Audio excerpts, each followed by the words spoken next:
I'm John Marciari. I'm the Charles W. Engelhard Curator of Drawings and Prints, and I've brought two drawings that are from one of the most beloved sets from the 18th century, two scenes from Domenico Tiepolo's series of Punchinello drawings.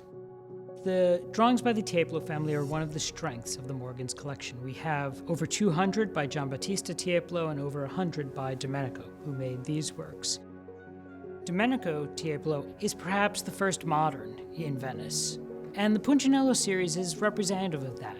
It's akin to the works of an artist like Goya, somehow referring to tradition but also aware of a world beyond it. Punchinello is a stock character from the Commedia dell'arte. In English, he's called Punch, from the famous Punch and Judy shows. Although in Tiepolo's art, he's a much more human character.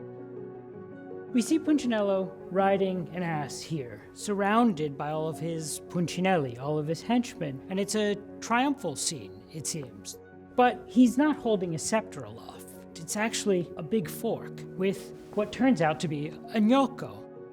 It's related to a real event that happens. Every year during Carnival, since the 16th century, the town of Verona celebrates a Carnevale degli Gnocchi, Friday of the Gnocchi, held on the last Friday in Lent, in which Papa Gnocco rides through town carrying a big fork with a gnocco, one of these bits of pasta perched upon it.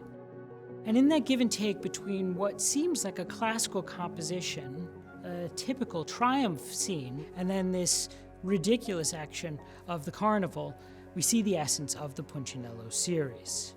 And number 99 in the series, from the end of the set, which depicts Punchinello's last illness. He lies there in bed, but his huge belly, Punchinello is of course a glutton, is creating a mountain of a sort beneath this sheet. He's attended by these doctors who, with their ass's ears, clearly are going to be of little use. And like the dog here, we should perhaps just look away from this sad scene.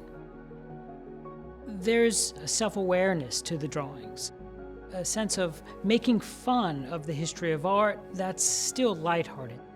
And technically, they're everything in 18th century draftsmanship wrapped up in one. You're meant to see the sketches underneath, but what's most magical about them are these veils of wash, multiple layers of the same ink, from very light in the sky to the very dark of the shadows. Each color represents a thicker layer of wash against the foil of the bright white paper that was a new invention in Venice in the 18th century. They're cutting edge in terms of technique and materials.